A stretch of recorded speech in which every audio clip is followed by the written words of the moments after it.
the algorithm on YouTube is constantly changing. I just follow a pretty bare bone formula that I've been following. Yes, I've seen this, and then I had a question. I mean, is it really local? What's your advice? What's the way to proceed to get the subscribers and viewers? Being sure that you're posting consistent content, that's obviously number one. And another thing that I've learned is kind of mix it up with relevant content. That's something that might be relevant at the time. So some of my videos you might see it's regarding something that might be happening that moment. But then I also make videos on things that will be relevant in time from now. So it's kind of a mixture of evergreen content and relevant content.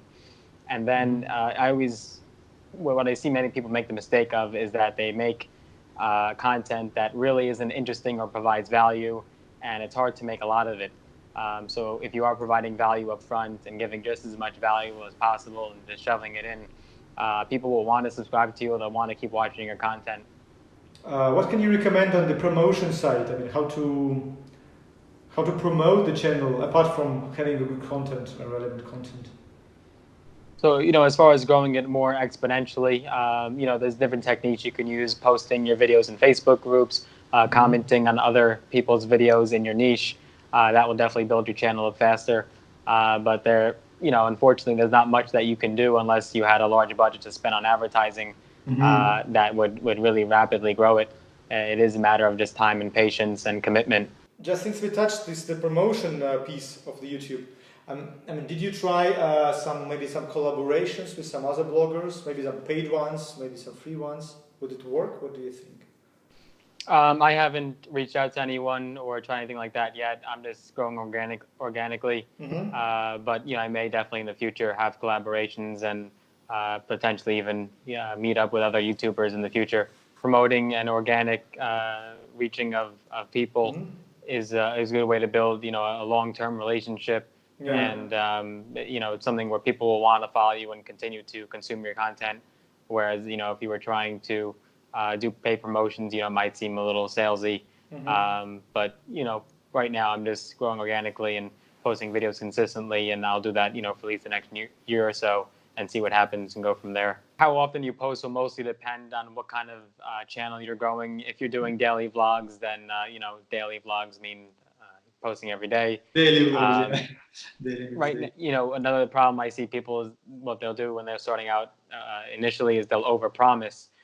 So they'll have a bunch of ideas that they're ready to make, and they'll make 5 videos in their first week. But then when it comes time the next few weeks, they run out of ideas, and now they're so you have to make sure what you can deliver is consistent. So right now I'm doing a video every 4 days, and I've been sticking to that plan for about a year now.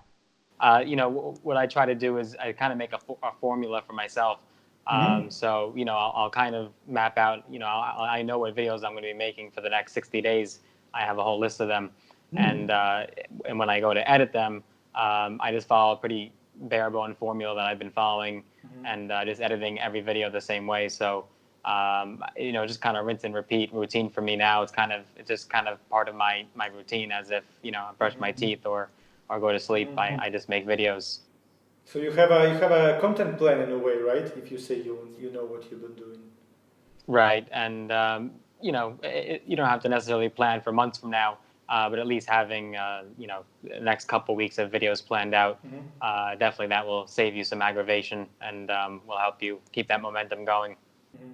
Are there any tricks there or any ideas that you would recommend to do with the editing? I'm not a master movie maker, but as far as editing, I just use some free software that's good enough, and I just chop it up, and I just kind of follow a formula of putting. You'll see if you watch my content, like I'll usually just put in like funny clips or GIFs in, and then at the end I'll have my end screen. And I've just been following that same formula. But how do you choose these topics for the videos? That's a good question. I'll definitely will look at what other YouTubers are doing, but you do want to try to be original. So you do have to be rather creative, and I would say I'm a pretty creative person. So I do come up with a lot of them. Sometimes I'll come up with an idea in the middle of the night, and I have to put it in my notes on my phone. Yeah, so a lot of them are pretty pretty darn original. Some of them you definitely see duplicates of them on YouTube, but a lot of them I do put some effort in and creativity in to make them as original as possible. One of the things I'm doing is appealing to more of a broader niche. So it's not just like I'm focusing on solely investing or solely sales. It's a very broad channel where a lot of people could really find liking to it. Yeah, because when I watch some interesting video, I'm always curious at the back of my mind. I mean, what is this person? What's his life? I mean, who is it? What's he's doing? And I mean, apart of all this valuable content that I get, and that's just a human nature, I guess, to be curious about people you kind of watch or talk to, and this is kind of a connection with the viewers, right? Right, and there's nothing wrong with posting that kind of content, but it is the valuable content, the information that you can provide that is what gets people to watch, and is kind of how you make that noise. There's so much noise on social media and the internet that you do have to kind of stand out and just try to provide as much upfront valuable as possible. And then once you do have that following, then you could probably post more kinds of personal content where you're connecting with fans and you have an audience like that.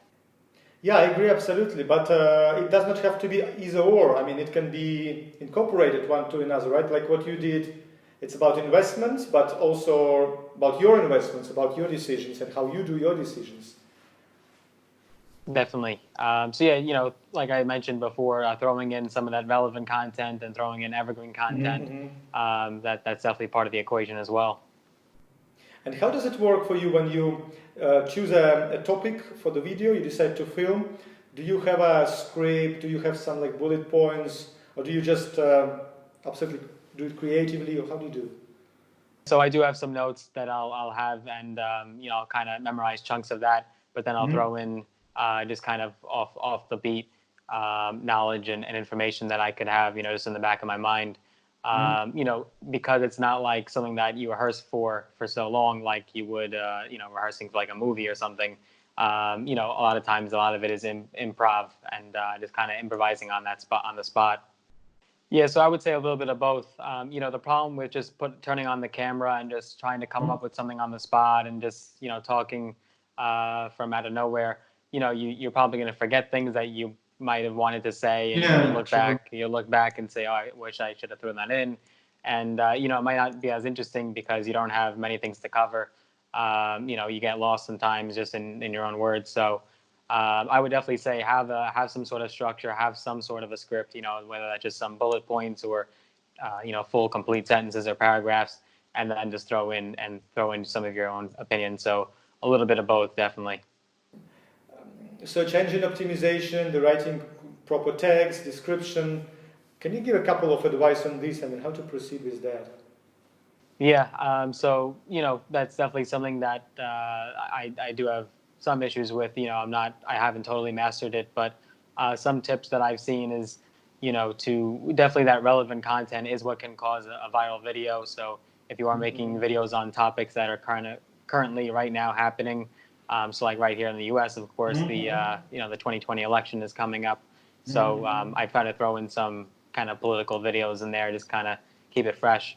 But what you can also do is look at some of your past videos that have done well. Some videos that maybe got a little more views than others, and use tags and descriptions from that.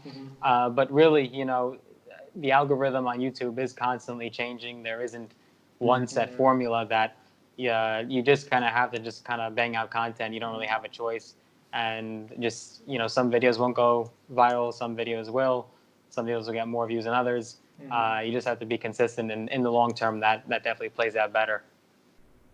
I see. And the other question, well, one of the last ones on the technical side I had was about the comments. I mean, do you encourage people to write comments? Do you answer them? I mean, how do you proceed with that? Yeah, especially more recently in the last few months, almost all my videos I try to encourage some sort of interaction in the comments. So I'll ask someone what their opinion is on the topic, or if they have any experience with what I'm discussing in the video, and so then of course engaging with them. So I'll respond to every single comment. Yes, I was I've seen this, and then I had a question. I mean, is it really Logan who is responding this? Because I mean, it must be a lot of effort as well to do this in personally, right? It is me. Yeah, I do respond to each one, Mhm. but I'll oftentimes just copy and paste, an answer. Nevertheless, I mean, it takes some effort to do this. So it feels like to be heard by somebody you watched, to get an answer from this person, that feels so good here. I mean, because then it's like a bit of your attention also touches the viewer. Yeah, and what a lot of YouTubers will forget, especially in our kind of niche, when we're kind of just focused on the dollars, is we look at the numbers of views. We'll see 100 views, 200 views, and we just look at it as sort of like a number or a dollar. We don't really look at it that there's an actual human behind that screen. So definitely engaging with your audience is something very powerful and will help you later down the road. Mhm. And what about the thumbnails? How do you approach them? Do you do it yourself as well as editing?